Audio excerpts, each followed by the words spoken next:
abrir. Capítulo 2. 2.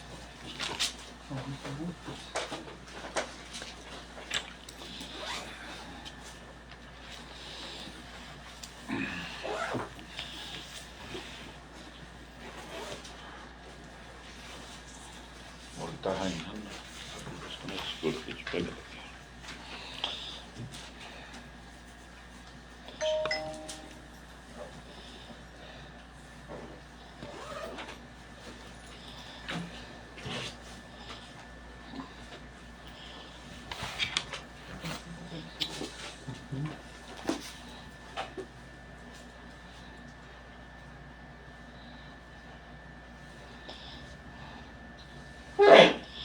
Todos acharam?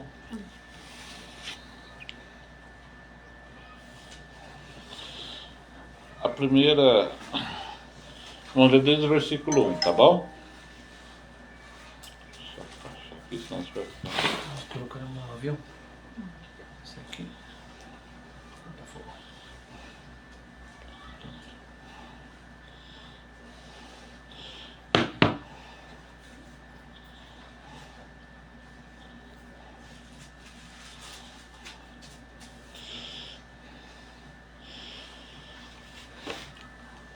Porque quero que saibais quão grande combate tenho por vós e pelos que estão em Laodiceia, por quantos não viram o meu rosto em carne, para que os seus corações sejam consolados, estejam unidos em amor e enriquecidos da plenitude da inteligência do conhecimento do mistério de Deus e Pai e de Cristo,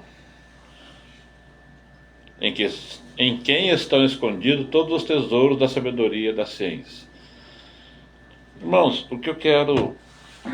Primeiro estávamos comentando com os irmãos aqui, os irmãos podem me ajudar, né? E você vê que Paulo falou que está orando pelo quem tem orado, combatido pelos que estão em Colossenses e pelos laodiceanos. Tá certo? Então ele estava com uma coisa muito assim, uma preocupação muito grande, não só com os laodiceanos, como com os colossenses também.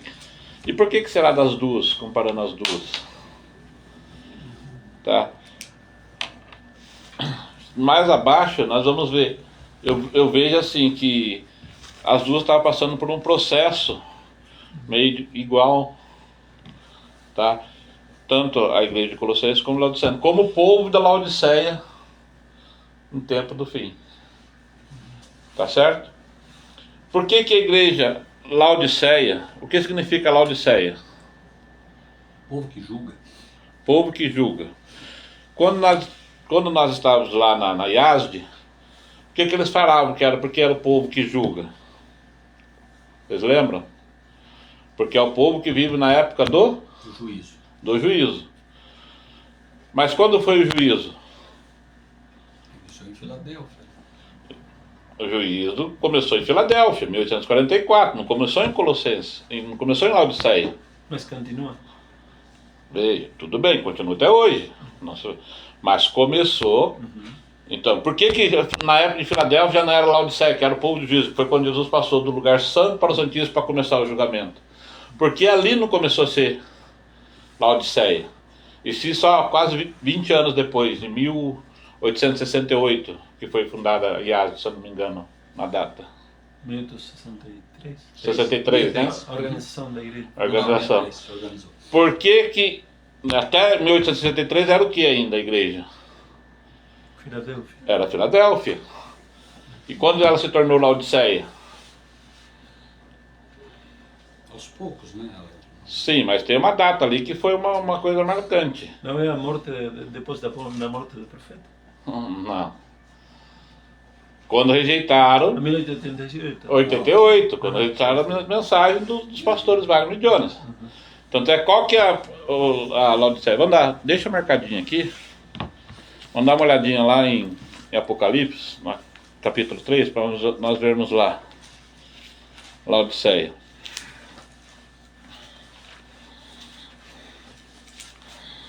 Por 3. É.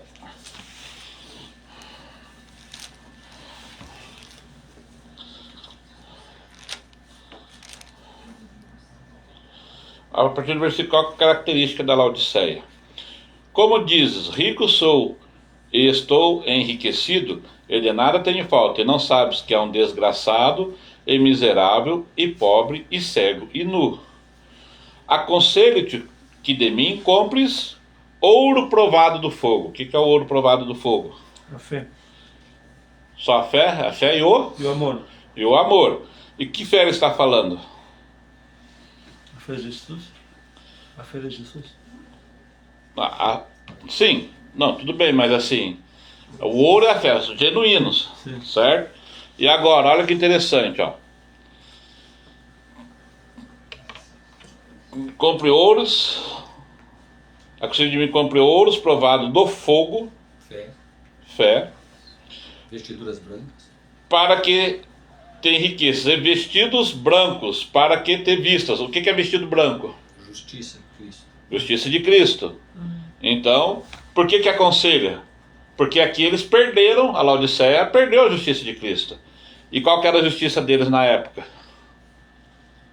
Era pelas obras. Pela Justiça própria. Justiça própria. Era pelas obras. Tanto é que a carta ao Gálatas e ao Romano é justificação pela fé. E a fé é o que faltava para eles.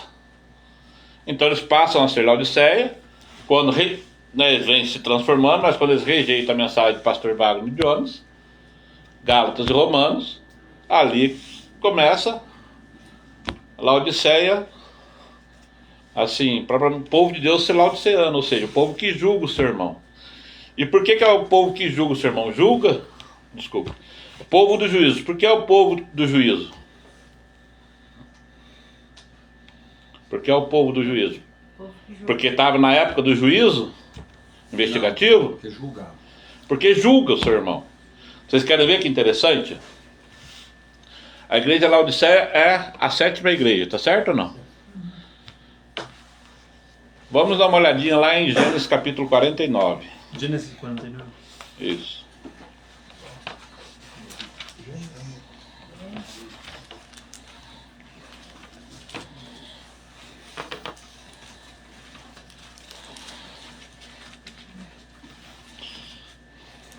Qual que é o mês do juízo? Quem lembra?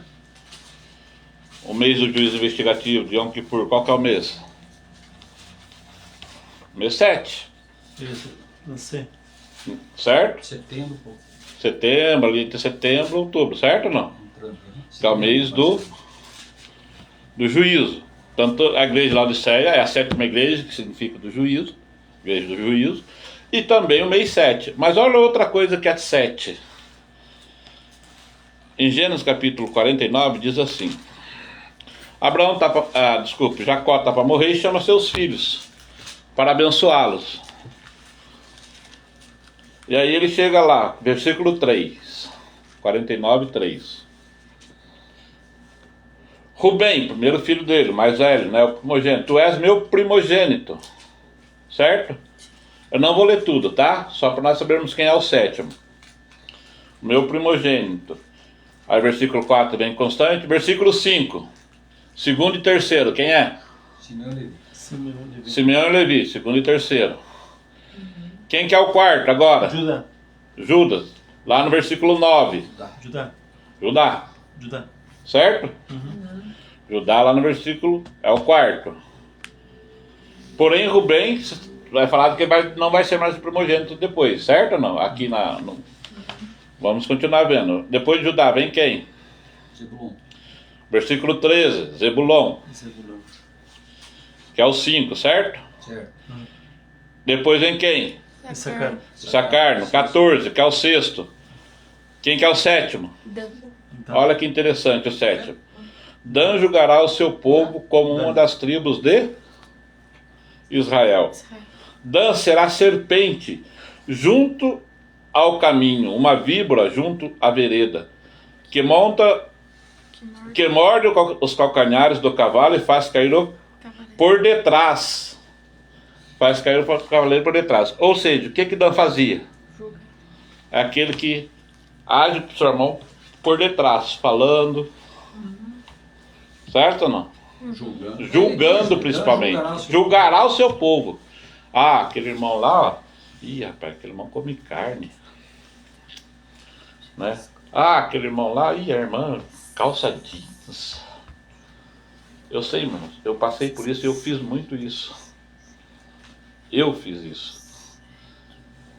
Certo? Então é o povo do juízo, não porque vive no tempo do juízo, porque é o povo que vive julgando o seu irmão. Deixou a justiça de Cristo, a Laodiceia, deixou a justiça, as vestes brancas de Cristo, e passou a viver pela lei julgando seus irmãos. Não, eu faço reforma de saúde, eu faço reforma de vestuário, eu faço reforma disso, reforma daquilo. E começa, certo? Aí passa a ser o povo do juízo, que é o povo que fica julgando. Não é porque está no tempo do juízo, porque o juízo começou em Laodiceia, começou em 1844. E ela só vira Laodiceia em 1888. 44 anos depois. Rogério, se me permite Claro, só para ajudar nesse entendimento, que às vezes, né, a gente ouve um entendimento novo, parece complicado, mas vejam só, o apóstolo Paulo, ele diz assim, essa carta que vocês leem, né, que vocês leem, por exemplo, a carta, leia também a que eu mandei a Laodiceia, isso é para nós, e a carta, os laodicenses, ele diz, leia a carta aos colossenses, por quê? Né? E é o que está sendo exposto aqui, ó. Se você observar primeiro, quando começa a carta Laodiceia, ele vai apresentar o Cristo, ele diz assim, ó, isto diz o Amém, a testemunha fiel e verdadeira, o princípio da criação de Deus. É assim que ele se apresenta como a necessidade de Laodiceia. Laodiceia precisa entender o princípio da criação de Deus, certo? E Colossenses, olha que interessante, quando você lê Colossenses, que é a mesma, ele diz assim, ó, o qual é a imagem do Deus invisível, o primogênito de toda a criação. É a mesma necessidade. Ambos precisam conhecer Cristo. Eles têm que conhecer Cristo em relação à criação. Porque hoje se aponta muito Cristo como o Criador. Mas é preciso entender ele como o primogênito da criação. E ele explica, ó, porque nele foram criados. Quem criou foi o Pai, nele. É esse entendimento que tem que ter. Se o Laodicense e o Colossense não entender isso, ele vai continuar julgando. E olha que curioso a dificuldade que a maioria das pessoas tem. Talvez o Rogério fosse comentar, mas assim, Laodiceia é o povo que julga. E os colossenses faziam o quê? Julgavam. Por isso que Colossenses 2,16 não é entendido pela maioria. Né? O que ele diz assim? Ninguém vos julgue pelos vossos sábados. O que é? Aí o pentecostal, como não entende o princípio da criação de Deus, ele diz assim, tá vendo? Ele está dizendo que o sábado não precisa mais guardar. Não, ele está dizendo que não é para julgar. Por exemplo, a nossa irmã, no sábado, prefere lavar a louça para não deixar bagunça na cozinha. Eu não tenho direito de julgar a forma como ela guarda o sábado. Entende? Ainda que o sábado seja real e deva ser guardado, onde estava o problema na época? Qual era o problema da época, lembra? Julgava. Jesus não curou, não disse, ó, toma teu leite e vai para tua casa. Por que ele fez isso? Porque era um dia de sábado. E o que eles fizeram daí? Aquele homem paralítico, todo aquele tempo, levando o leite para casa, eles ficaram bravos com ele porque estava levando o leito. Não havia amor no coração para dizer, olha... Tinha tão feliz que... Claro, claro, é o mesmo caso. Eu vou na casa do irmão Daniel, vou na casa do... né? Me recebem com carinho, fazem almoço, a gente come e depois... Ih, lá, ó, lavando a louça lá no sábado, meu irmão, olha lá, esquentando comida lá no sábado, onde é que se viu? Gente, esse é o problema. Os colossenses tinham esse problema. Por isso diz, ninguém vos julgue pelos vossos sábados. Não é só o sábado do Senhor, é o vosso sábado, é como você guarda o teu sábado. Né? E aquilo também não está falando do sábado, da cerimonial, como se a gente aprende. Não, porque sábados não, sábado é todos os sábados, não está falando sábado cerimonial. É o sábado cerimonial e da lei. Claro. Ninguém vos julgue. Ótimo. Tá certo? Então assim, vamos tentar aqui. E olha que no finalzinho do 2 aqui, ó, ministério de Deus e de Cristo. Né? Toma onde, perdão? Versículo 3 agora, do Apocalipse? Colossenses. Okay. Voltando, você puxou para o Colossenses, né? Ótimo. E nós vamos ver que vai dar tanto Colossenses como os laodiceanos, como nós hoje sofremos a mesma questão. Tá? Em que estão escondidos todos os tesouros da sabedoria e da ciência. E digo isto para que ninguém vos engane com palavras persuasivas. E hoje no nosso meio o que mais tem é isso daí, irmãos. Tá? E sobre o que? Nós vamos chegar lá.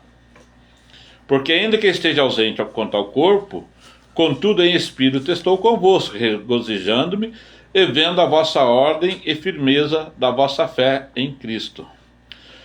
Como, pois, recebeste o Senhor Jesus Cristo, assim também andai nele. Irmãos, como nós recebemos o Senhor Jesus Cristo? Como Deus, como Filho, ou como Deus, o homem, 100% homem divino, Deus por herança? Como que nós recebemos Ele? Como nosso Salvador pessoal. Como nosso Salvador pessoal, perfeito. Todavia para nós, começo da mensagem de Paulo, qual que é lá de 1 Coríntios? Só um Deus. Todavia para nós, há um só Deus, O o Pai. É assim que nós recebemos. Ou alguém está fora da Trindade hoje por causa de outro conhecimento? Não, tem outros versículos, mas por causa de outro conhecimento. É esse que nós recebemos no princípio, que nos fez sair dessa confusão, dessa Babilônia. Parece até, Rogério, desculpe, tá? Se não puder interromper, você me fala. Não, pode falar, eu quero... Parece algo simples, né? Mas assim, se nós perguntássemos para Pedro, que dizem, como Jesus perguntou, Pedro, que dizem os homens ser o filho do homem? Né? Jesus perguntou para ele. E aí ele diz, olha, uns dizem que é Elias, outros... Então, o que os outros dizem, não importa. Nós, aí ele diz, e tu que dizes? Essa pergunta é para nós. Então, tu, Daniel, tu, Rogério, tu, Elias, tu o que dizes? Tu és o Cristo, o Filho do Deus vivo. Essa é a expressão de fé perfeita. Não é a expressão em relação a Cristo. Agora, quem revelou isso para Pedro? Amém. Amém. Né? Não te revelou isso a carne, né? Então, veja que é interessante você entender, né, essa questão. E veja que tanto os laodicenses quanto os colossenses tinham esse problema, que era o problema dos fariseus. O que os fariseus não aceitavam? Que Jesus era o Filho do Deus vivo. O que a igreja, infelizmente, hoje está negando? E qual é o entendimento? Qual foi o motivo da decisão final do juízo em contra de Cristo? E a resposta que Jesus deu para o sumo sacerdote, você é o Filho de Deus. Pronto. Amém. Perfeito. Né? Você determinou sua crucifixão. Sim, e hoje, né, por que é que, por exemplo, a Igreja Católica defende tanto que Jesus é o menino Deus, ou o Deus Filho? Né? Porque é mariolatria. A mariolatria só tem valor... É a mãe de Deus. Claro, ela só é mãe de Deus por quê? Ela só é mãe de Deus se Cristo for Deus. Se ele não for Deus, ela não pode ser mãe dele, porque o catolicismo não ensina que Maria é mãe do Pai. O catolicismo ensina que Maria é mãe do Filho. Mas como ele é Deus, então ela é mãe de Deus. Né? Veja que... Se é mãe de Deus, ela está por cima. Isso. Tanto que é um Pai Nosso e 10 Ave Maria. Né? Santa Maria, Madre de Deus. Aí. Não Madre de Jesus. Isso. Podemos ir? Perdão. Não, pode falar, ajudar quanto vocês acharem necessário. Versículo 4. E digo isto para que ninguém vos engane com palavras persuasivas, porque ainda que esteja ausente em corpo, contudo em espírito estou convosco, regozijando-me e vendo a vossa ordem e firmeza da fé em Cristo. E veja que é sempre em Cristo, sempre no Filho de Deus, né? Como, pois, recebeste o Senhor Jesus Cristo, assim andai nele. Nós recebemos ele como Deus, como Filho de Deus. Como é que nós recebemos ele? No céu e na terra. Filho do homem, 100% homem igual a nós. Tá certo? Vamos dar uma puladinha agora? Não, vamos Rogério, só mais uma. Desculpa, Tá bom. eu não vou. É que tem coisa que isso é importante a gente deixar. Não, bem. sim, claro. Vejam só que interessante. O Rogério começou dizendo que o problema de Laodiceia foi que ela entra na justificação pela fé, que ela perde de vista, certo? Será que isso é assim mesmo? Veja que a pergunta aqui que ele diz, como pois recebestes o Senhor Jesus? Essa pergunta está em Gálatas. Vós recebestes o Espírito pelas obras da lei ou pela pregação da fé. Da fé. E só tem uma resposta. Veja que é o mesmo problema. Onde foi o problema? Vocês lembram qual foi o problema da igreja adventista? Com qual livro da Bíblia foi o problema? Qual foi? Gálatas. Gálatas e Romanos. Claro, mas foi Gálatas o problema do Boas Novas, lembram? O Wagner não foi aceito e era exatamente Gálatas que ele citava. E é esse o problema dos Gálatas. Eu só quero saber isso. Eu só quero uma resposta. Não me fale de justiça imputada, comunicada, não, só quero saber isso. Essa é uma pergunta para nós. Né? E pasme, irmão Daniel, o irmão consegue acreditar que tinha um irmão que quando foi feita essa pergunta ele tentou me convencer que a resposta era as obras da lei? Estou falando? Imagine que tristeza. A pessoa tentar te convencer, não, é para as obras da lei. Aí você vê o problema. Então, mais uma vez a gente vê, né, que a mesma pergunta para os Colossenses também está inserida no livro de Gálatas. Só que aquele que recebe o perdão de Cristo, aquele que sentiu na sua vida como filho pródigo, e essa pessoa realmente entende que só pela graça. Só pela graça, não tem como. Pero aquela pessoa que se considera como o irmão do filho pródigo, entende que é pela lei. Sim, porque aqui, claro, o irmão do filho pródigo, ele sempre cumpriu a lei, sempre foi correto, então ele se salvou pelas obras da lei. Naquele momento, perante o pai, ele dizia: como não tenho as obras da lei aqui que eu fiz, não mereço eu porque eu fiz. E outro estava na graça. Sim. Então, por isso que é tão importante para entender isso, não é só uma teoria. E quem tem pode ser uma teoria, mas quem viveu uma experiência terrível, como filho pródigo, e é recuperado pela graça, esse não tem mais esse problema. Esse problema que estão falando aqui já. Quem muito foi perdoado. Sim, quando nós sabemos que somos perdoados, pronto. Não tem outro argumento. Deixa de ser teórico, né? Sim. Vamos continuar? Até um pouquinho de coisa para andar aqui, mas assim. Né? Versículo 6. Como, pois, recebeste o Senhor Jesus Cristo, assim também andai nele, arregados e superedificados nele. Veja, que interessante, né? O que você entende que está falando? Sobre edificados nele, e confirmados na fé, como fostes ensinados, abundando em ação de graça. O que é sobre edificados nele? Veja só, quando ele pergunta para Pedro, que o Rogério falou no versículo aí, lá de Mateus: quem dizem que eu sou? Uns Elias, outro João Batista. E tu, quem dizes que é? Tu és Cristo, o Filho do Deus vivo. Não foi tu que revelaste? Sobre esta pedra edificarei a minha casa. Então, supra edificados no que? Nessa pedra. Certo? Isso não era a opinião de Pedro. Não. É que ele é Cristo, o Filho de Deus. Porque alguém se revelou a Pedro para lhe dizer isso. Alguém falou com Pedro. E muitas vezes falam: não, o pai nunca falou nada. Desde que o homem pecou, o pai não fez nada. E só tudo fez o filho. Cadê isso na Bíblia? E Jesus claramente falou que a Pedro, quem revelou a Pedro que ele era o Filho de Deus foi o Pai. Sim. E o Pai, quem falou com as crianças, dizia Jesus. Então. E o Pai em todo momento falou, e Jesus falou assim: meu Pai trabalha e eu também trabalho. Ou seja, não só Cristo trabalha, o Pai não faz nada. O Pai se revelou a Pedro para lhe dizer isso. O Pai falou na transfiguração, no batismo de Cristo, sempre a mesma mensagem.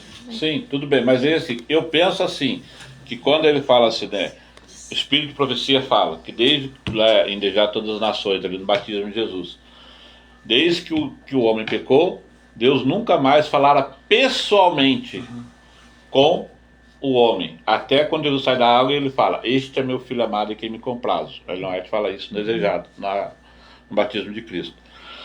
Só que assim, não fala assim, como se diz, eu acho que ele falava pelo Espírito, não em pessoa. Não, tá certo, é o que eu... Pelo Espírito ele falou a quem? A Pedro. Sim, sim, sim. Não foi tu, mas o Pai te revelaste.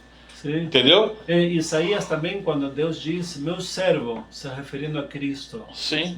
Então, quem está falando? O Pai de Jesus? Não, Hebreus, havendo Deus antigamente falado, muitas maneiras, Pelos uma maneira era profetas. essa, outra maneira era pelo profeta, outra maneira era diretamente de Cristo, a nós Se revelou a Isaías, Isso. a Não, Moisés. muitas maneiras. Mas assim, pessoalmente, cara, aí não. Aí eu Não mais. não mais, tá? Então, continuando. Olha só que interessante, ó. Vamos continuar aqui. Arraigados sobre edificados nele. Versículo 8. Tende cuidado para que ninguém vos faça presa sua, por meio de filosofias e vãs sutilezas, segundo a tradição dos homens, segundo os rudimentos do mundo, e não segundo Cristo. Porque nele habita corporalmente toda a plenitude da... Olha o que ele está falando, só qual que é o tema dele. Que Jesus é toda a plenitude da divindade, não é isso? É isso que está falando aqui? Jesus é toda a plenitude da divindade? Habita. Ou porque nele habita toda a plenitude da divindade? Diferente de ser. Habitar. A Melody habita aqui. A Melody não é essa casa, essa habitação. A Melody habita aqui. O Pai habita em Cristo, assim como Cristo tem que habitar em nós. Como diz lá em Gálatas, né? Porque sois filhos de Deus, Deus enviou ao nosso coração o Espírito de seu Filho. Cristo tem que habitar, não vivo mais eu, mas Cristo viver em mim. E assim como no Cristo ele não vivia ele, eu não sou eu, mas o Pai que está em mim é que faz as obras. Certo? E interessante, quando eu li isso daqui, porque nele habita corporalmente toda a plenitude da divindade, aí eu falei, nossa, habita, né? Ó, eu li tantas vezes e achava o quê? Que Jesus era divino. Não. Até que um dia nele habita. Nossa, habita. Então ele não é. Aí você vai lendo, milhares não, mas várias vezes eu preguei sobre esse versículo lá. Esse versículo aqui eu entendo bem. Só que lá na frente fala assim, ó. Nele habita corporalmente toda a plenitude da divindade. Habita ou habitava? Presente, passado ou futuro? Presente. Habita. Habita, presente, passado ou futuro? Presente. Presente de quem? Dele. De quem? Dele quem? De Cristo. De Paulo? Paulo que está escrevendo. Nele habita. Paulo está escrevendo. Nele habita. No presente de Paulo. Certo ou não? Sim, o tempo presente que Paulo está Que escrevendo. Paulo está escrevendo. Ok? Paulo tá. Hoje eu estou escrevendo para vocês aqui, ó. Nele habita. Não é, nele habitava. Quando? Quando ele estava lá no céu? Não. Nele habita hoje. Ou não é habitará? Não. Entende ou não? Agora, uma coisa que eu pergunto para os irmãos. Quando Jesus estava aqui na terra, ele tinha toda a plenitude do Pai? Sim ou não? Quando ele estava como homem aqui na terra, ele tinha toda a plenitude do Pai? Sim ou não? Veja, ele fala, eu vou ao Pai para receber quem? O Espírito. Se eu não for, eu não posso enviá-lo. Se eu for, aí eu vou receber do Pai. E aí eu vou te enviar. Entende? Por que veja, Cristo, quando estava aqui, como Jesus, como homem aqui na terra, ele não tinha a plenitude da divindade, porque senão ele não precisava ir ao Pai receber. Entende ou não? Ele vai ao Pai, recebe. Quando ele recebe, o que acontece? Ó, quão maravilhoso e suave é que os irmãos, Salmo 133 ou 134, que os irmãos vivem em união. É como o óleo, o Espírito Santo que escorre sobre a barba de Arão, o Espírito Santo que escorre sobre a barba de Jesus, que escorre pelas suas vestes e cai os que estão sobre Sião. É como o orvalho de Hermon. Jesus, quando sobe ao céu, ele fala, não sai de Jerusalém até que do alto seja revestido de poder. Jesus vai ao Pai, ele recebe lá toda a plenitude da divindade ali, que ele tinha, como homem ele não tinha.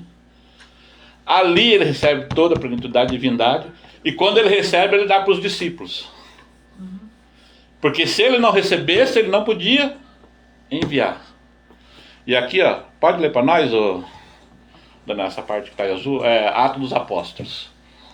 Sob a operação do Espírito Santo, mesmo os mais fracos, pelo exercitar fé em Deus, aprendiam a melhorar as faculdades conseguidas e a se tornarem santificados, refinados e enobrecidos, tendo-se submetido em humildade à modeladora influência do Espírito Santo, recebiam a plenitude da divindade e eram modelados à semelhança do divino. Veja só. Aqui mais no alto, está falando assim, ó. 17. Ó, os discípulos, tá? Os que no Pentecostes foram dotados com o poder do alto não ficaram livres das tentações. Os que no Pentecostes, quem que foi dotado do poder do alto? Os discípulos.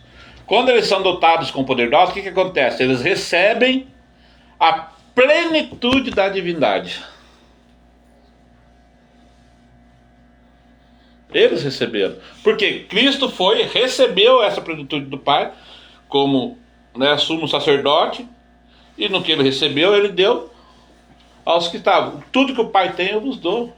Tudo que o Pai tem, o Pai me dá. Tudo que o Pai me dá, eu vos dou. Nossa, é muito forte. É que a gente tem noção, né, Rogério, que quando Deus dá algo ou faz algo, não tem como melhorar. Nós Sim, imaginamos, claro. por exemplo, mas vejam o Éden. O Éden vai voltar melhor ou não? Deus, quando fez o Éden, não fez perfeito? Sim. Mas vai voltar melhor ou não vai? Sim. Como? Já era perfeito. É que o Pai, o próprio Pai aperfeiçoa o que é dele. Isso para nós parece quase impossível. Como é que o Pai consegue aperfeiçoar o que é dele? Da mesma maneira que você vê o Cristo indo ao Apocalipse e recebendo mais poder do Pai. Mas ele já não tinha. Veja, Cristo é um conduto puro. Não tem como, no ser humano, veja bem, eles recebem a plenitude da divindade como seres humanos, mas não expressam essa plenitude. Sim. Por quê? Porque são condutos de pecado. Entende? Ou seja, é como se você tem uma torneira, certo? E vem a água cheia, mas passa ali pouquinho. Por quê? Porque não consegue dar vazão a tudo. Como Cristo é um conduto perfeito, ele consegue expressar a plenitude da divindade, diferente de qualquer um de nós. Nós não conseguimos expressar essa plenitude, ainda que sejamos revestidos de toda ela. Nós não conseguimos expressá-la. Porque Jesus disse: toda a potestade me tem sido dada no céu e na terra. Sim. Amém? Pode E poder. nós não temos essa potestade. Ainda. É oferecida, né? É oferecido. Nós não temos. Ele tem porque Sim. por herança ele tem tudo. Ele tem por promessa. Porque é o Filho de Deus gerado Sim. do seio do Pai. Ele por graça Essa coisa, nasceu. quando ele tem por herança, ele tem pelos méritos que ele conseguiu na cruz. Porque se não fosse o mérito da cruz, ele não teria. Se ele tivesse fracassado na cruz, o que teria acontecido com ele? Mas essa oração de Jesus em João 17, diz: Pai, me dá a glória que eu tive contigo Perfeito. antes que o mundo fosse. Por que ele pediu isso para o Pai? Porque quando ele está aqui, não tinha. Por isso, pero ele está reconhecendo que ele tinha. Tinha no passado. Ele- Como homem, não tinha. Ele era homem Pero como nós. Naquele momento ele tinha, ou seja, todo o poder que foi dado depois era o poder que ele tinha antes. Antes de vir como homem. Sim, perfeito. Me dá aquela glória que eu tinha antes Isso, de vir a isso. este mundo. Sim, sim. É mais uma prova, que quando ele estava aqui como homem, ele não tinha. Mas eu acho que por mais que Jesus não tinha, o que nós recebemos é o que Jesus recebia do Pai. Perfeito. Porque Jesus deu também o Espírito Santo de Deus por meio das línguas de fogo que ele repartiu no discípulo. Perfeito. Não, mas não é esse que nós lemos aqui, ó. Os que foram dotados de poder receberam a plenitude da divindade. Por que até a sombra de Pedro curava? Sim. Porque ele recebeu a plenitude da divindade. Entendeu? Como homem. O que Jesus não teve. Por quê? Para que não... Alguma coisa Deus tinha por causa disso. Entendeu? Embora os apóstolos não fossem, né, o conduto perfeito, como você falou, mas eles receberam. Foram dotados do poder de lá. Agora, Entendeu? não será que Jesus tinha a eleição de poder usar sua divindade na Terra? Não. Porque, por exemplo, se o inimigo vem a mim e me diz, se você é filho de Deus, diz que essa pedra se faça pão. Para mim não é uma tentação, porque eu não tenho esse poder. Ó, Eu não tenho infelizmente, esse poder. Então, não, Daniel, isso eu ouvi do pessoal do Wagner. por isso, eu não, é algo que eu estou pensando eu. Sim, Não é- isso eu ouvi já várias vezes. Aham. Então veja, olha só, o pessoal do Wagner fala isso, Ah, né? O próprio, acho que o Jefferson também chegou a falar isso. Falou algo parecido. Falou algo parecido, né? Nós mostramos o texto de desejado e ele não aceitou. E nós estamos desejado, ele não aceitou. Jesus falou, eu de mim mesmo nada posso fazer. sim, eu sei. Aí tem um texto desejado que nós achamos, que o Rogério achou na época, que fala: o poder que Cristo tinha em transformar a pedra do som em pão, o poder que Cristo tinha vinha diretamente do trono de Deus, não era dele. Porque tem várias passagens também que falam que quando Jesus deixou o céu, ali deixou o seu poder e sua glória. Sim. Então ele não era. Por isso, como Entendeu?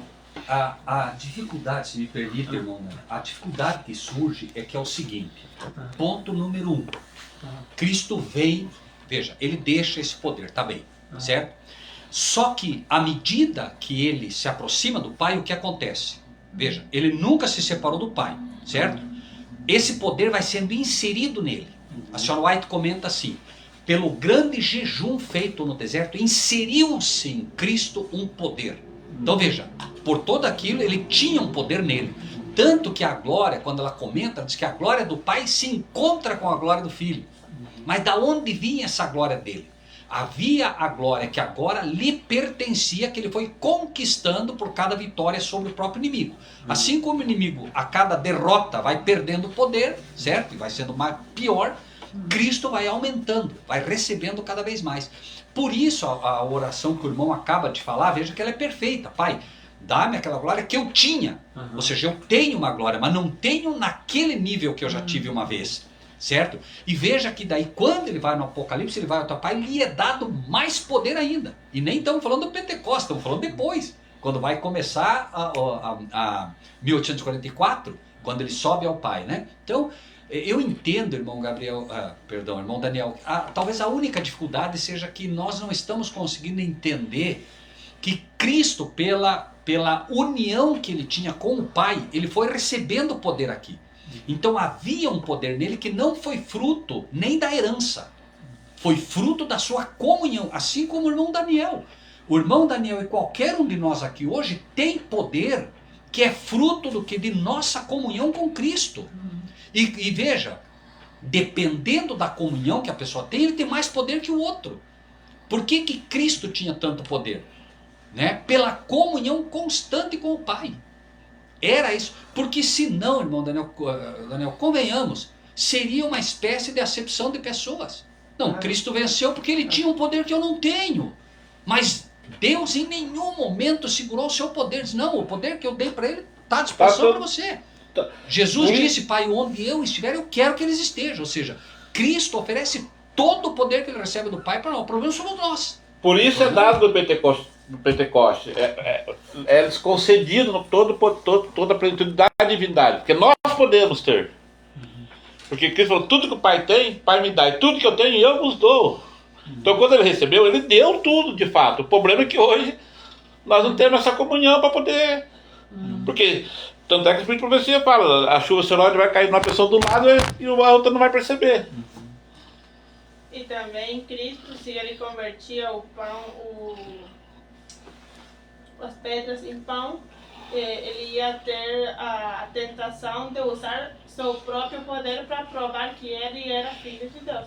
Então, se ele ocupava seu próprio poder, ele ia estar errando também. A tentação... Porque ele veio mostrar também. a comunhão do Pai com o Filho, do ser humano com Deus. Está correto. Sim, e outra, assim também, né? O poder que ele podia usar, não era o poder dele, era o poder que veio do trono, o poder que veio do Pai. Ele tinha esse poder, porque o dele ele deixou no céu. Tá entendendo? Dá aquele poder, aquela glória que eu tinha contigo. Então o que ele tinha poder de transformar era do Pai, não era dele. Por isso ele falou, eu não faço as obras, o Pai que está em mim, ele não está mentindo. Está sendo verdade. Sim. É o Pai podia transformar pedra em pão. Ele sabe, ele falou para Pedro, por que você está arrancando o orelho dele? Você não sabe se eu pedir para o Pai vai mandar 12 legiões de anjos aqui? Ou não falou isso? Ele sabe que ele podia fazer isso. Ele podia pedir para o Pai fazer qualquer coisa por ele. Todo poder vinha do Pai. O sea, Jesús no hizo, Todavia era do Pai, não era dele. Jesús no hizo ningún milagro, sino Sí. que Dios los hizo a través de Sim, através dele. O milagro lo hizo Dios, ¿no? Perfeito. Tanto é que tem alguns textos de Helécio que quando fala que Jesus nele não habita, mas habitava a plenitude da divindade, como habitava lá no passado, lá no céu habitava a plenitude, mesmo lá no céu habitava a plenitude do Pai nele. Entendeu? Tanto é que assim, ela fala quando ele estava fazendo os exércitos celestiais, ele fazia, porque nele habitava a plenitude, quer dizer, o Pai, através dele, fazia as coisas. Amém. Não que era dele mesmo também. O Pai deu lá, através dele, lá no céu, antes de vir como homem. E todo provém do Pai. Tudo provém do Pai através de Cristo. E o assunto é que muitas vezes a cristologia reemplaça a teologia. Sim, Ou seja, como que Cristo faz tudo e o Pai não está, não Sim, aparece. irmão, Ou seja, eu entendo que o Pai realmente é o centro de todo, continua sendo o centro de tudo. o irmão está comentando uma coisa, irmão, que é outro ponto, que por que é que o texto diz que os servos do pai de família foram ter com o Pai? Por que eles não foram ter com Cristo? Olha que interessante. Os servos foram ter com o Pai, certo? Por quê? Olha o que o irmão está falando, que quem está sendo esquecido completamente nas igrejas não é o filho, é o pai. É o pai que está sendo esquecido. Pode ver. Por isso, na conversa com a samaritana, veja o que ele diz, né? O pai procura tais que assim o adorem. Chegará um tempo em que nem em Jerusalém, nem em Samaria adorarão o Pai. Então, o problema é o Pai. A questão é, mas qual a diferença? A diferença é que os 144 mil vão servir ao Pai. Essa é a questão. É tempo agora de se levantar os 144 mil. E não estranhe, os 144 mil, pode parecer um absurdo isso, mas os 144 mil eles terão o coração voltado para o Pai.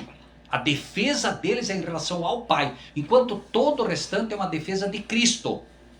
Cristo. E não há problema nenhum em defender Cristo, mas lembre-se, o Espírito não fala de si mesmo.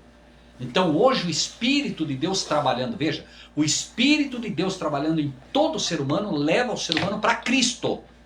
Mas os filhos de Deus, o Espírito que opera neles é o Espírito de Cristo.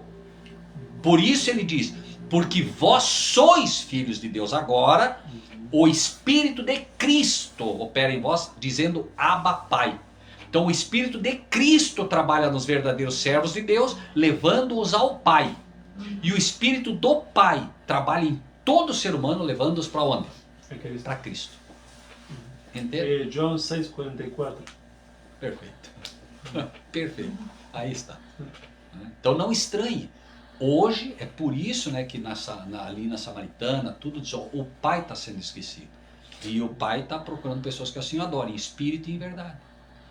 Sim. E nós tínhamos um amigo em casa, que ele era muçulmano, se chama aqui? Muçulmano. E ele olhou no cenário, e estava olhando no cenário, ele não conhecia. E cadê os sinos para Deus? Não achava. Número 1. Ao Deus de Abraão. Não achava. Deus de amor, né? Não achava os sinos para Deus. Ou seja, está correto cantar para Cristo. Está bem, está tudo bem. Está tudo, não é ruim. Não, está tudo perfeito. Deus em nenhum momento vai ficar enciumado com Vamos isso. honrar ao Pai e ao Filho. Sim. Perfeito. Só que no inário, tanto em espanhol como em português, o grande esquecido é o Muito Pai. pouco é o Pai. O 11, né, que é o Deus de Abraão louvado, é um dos Tem alguns- pouquíssimos, né? Tem alguns, mas Pouquíssimos. são poucos. poucos, Muito são pouco. poucos. Ah, é Certo? uma forma. Correto, perfeito, é isso mesmo. Então, irmãos, eu não sei, tem mais alguma pergunta? Eu acho que assim, o objetivo principal era esse. Agora, se quiser alguma coisa, algum comentário que a gente possa estar fazendo, né, sobre algum outro capítulo aqui do livro, né, como o Rogério mencionou ali, né, acho que era no capítulo 4, né? E podemos ler uma passagem de 1 Coríntios 15. 1 Coríntios, vamos. Impossível de não falar isso neste momento, não? 1 Coríntios 15 para mim é uma beleza, uma maravilha. E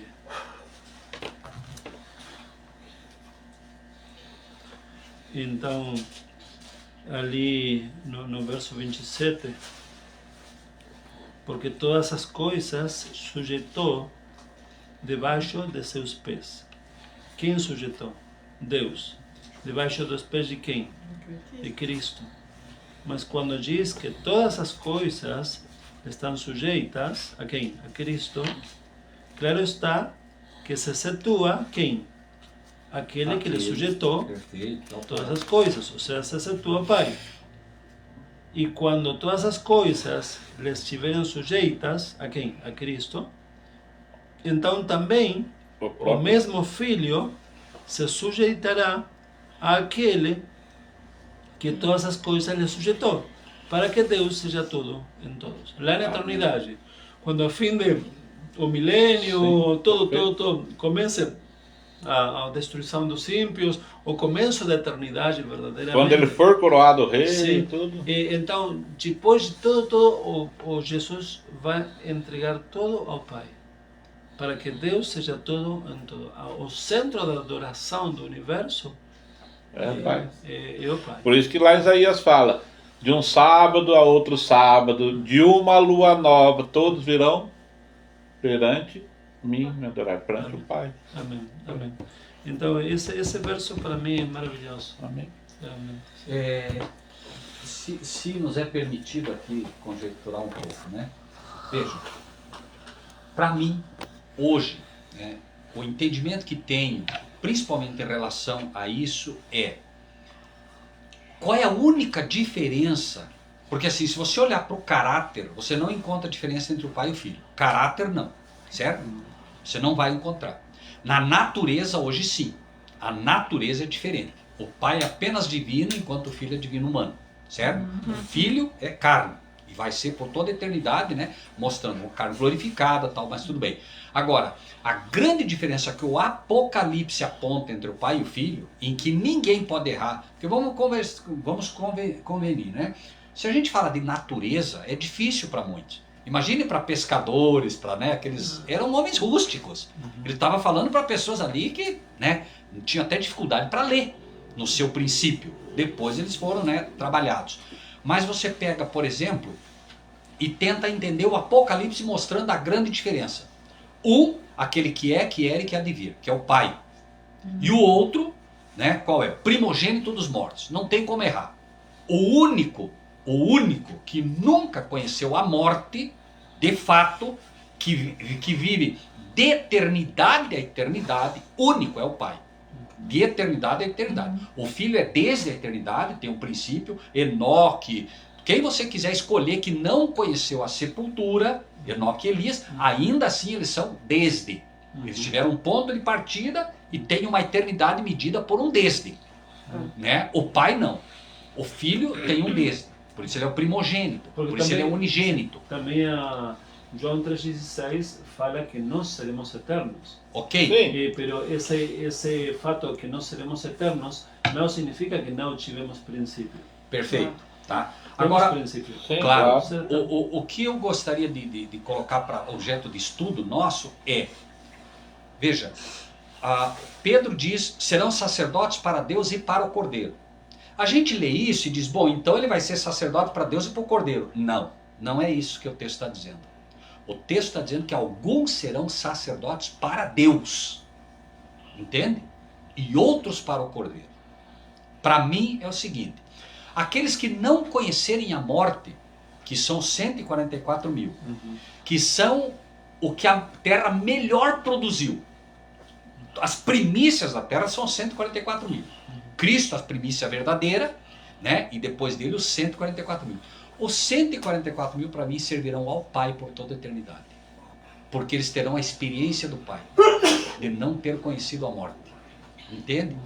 Todos os demais que passaram pela sepultura, assim como Moisés. Moisés representa todos aqueles que vão servir a Cristo por toda a eternidade. Passaram pela sepultura.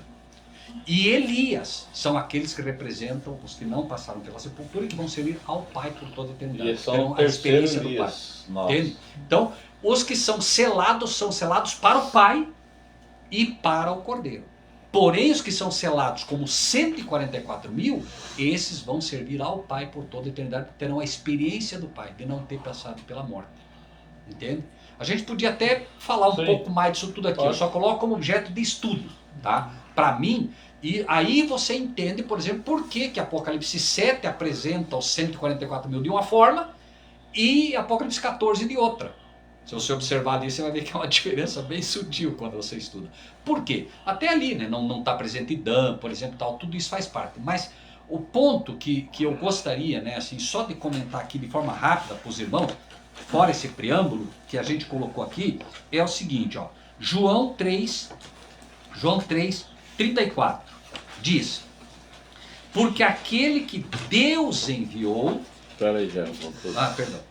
João 3,34. Tem tudo a ver com o que vocês estão falando de Colossenses, tá?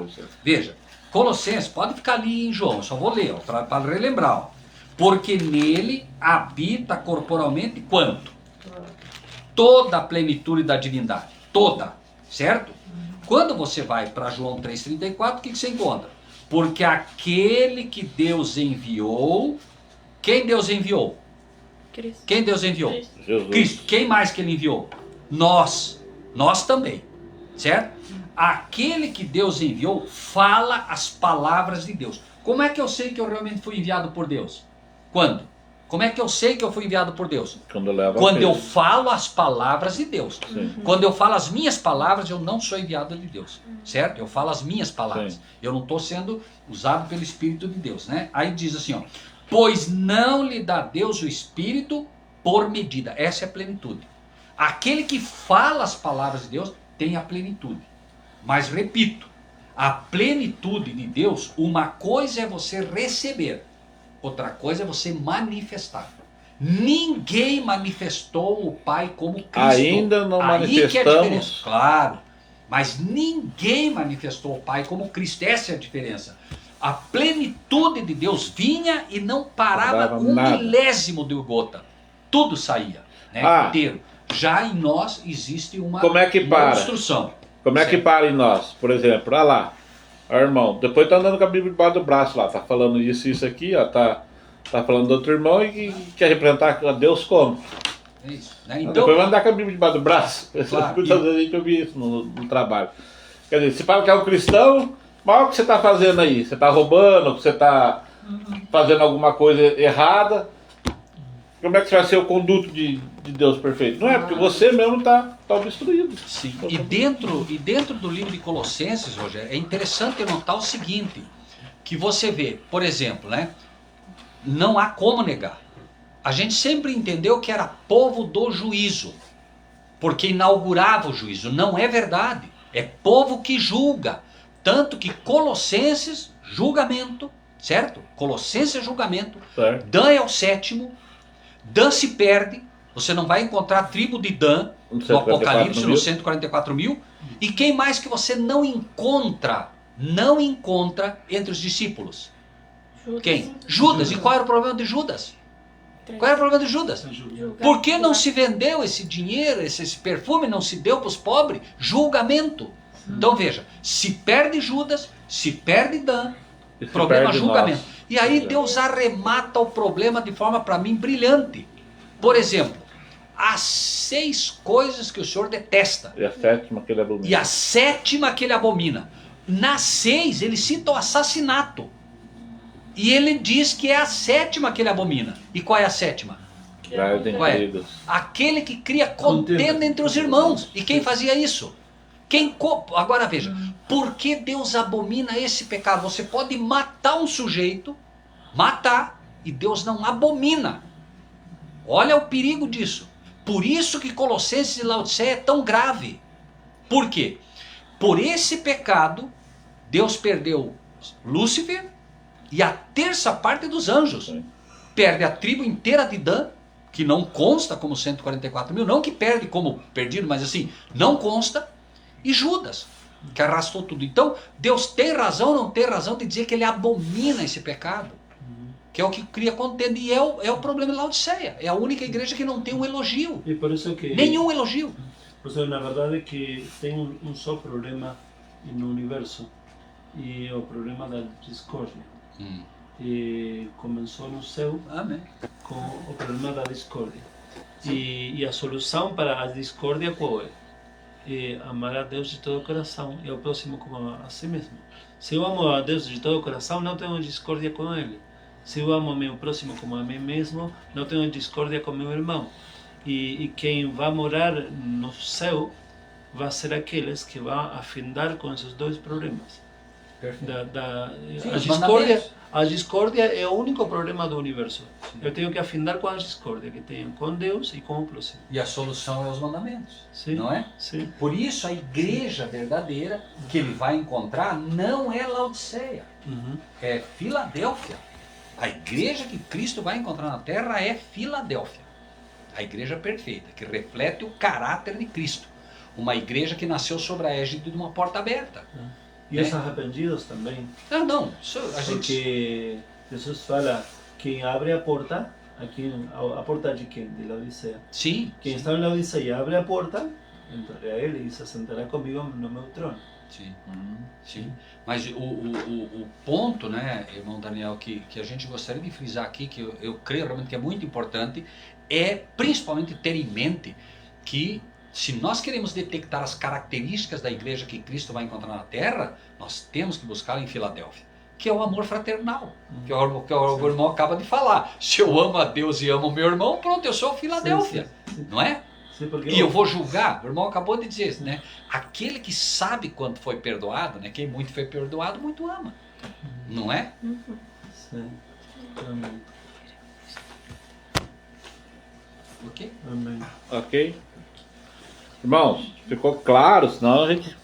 Por favor, ou vocês entenderam tudo ou não entenderam nada. Não é? Porque tá tudo quieto. Mas eu acho É que que a está gente- bem explicado, né? A gente Cada um recebe vocês. colaborou aí um pouco. Sim. Agora, também, falando disso, é muito importante nós não julgar a Perfeito. quem pensa diferente. Perfeito. Quando eu estava com sustento próprio trinitário, nós não deixávamos falar aqueles Amém. que falavam em contra da Trindade. E agora que nós entendemos a verdade que Deus é um só ser, realmente não temos que fazer o mesmo que fazíamos lá. Não temos que julgar aqueles que ainda, Porém, assim, ou seja, que ainda estão no processo. sim. Porque também nós estivemos anos. Claro. Sim, Então, enganados. e o assunto de julgar, nós éramos impedidos de aceitar ao verdadeiro Deus. Por quê? Porque nos julgavam. Nos diziam, vocês que acreditam na Trindade vão para o inferno, como o Papa. Sim. Não? Então, claro, e nós nos sentíamos feridos, nos sentíamos julgados. E nunca tentávamos de estudar esse ponto, porque eram muito combativos, muito julgadores, muito assim, acima de nós. Então, até que veio um grupo que falou Porém, com amor, estuda, ou seja, viam o problema em nós, mas com amor e trataram diferente. Então, por isso que nós não temos que cair no perigo de Dan. Veja senão só. Porém, nós não devemos cair no perigo de Dan, e é certo isso. Porém, nós temos que cuidar pelas ovelhas de Cristo, porque a mensagem, quando chega errada, a gente tem que combater. Paulo fala, é bom que haja heresia para os que são sinceros se levantem. Não deixa aquele negócio, então você se levanta. Ó, tá vindo heresia, se levanta. Tá certo? Sim, sim. Embora não devemos julgar. Sim, mas com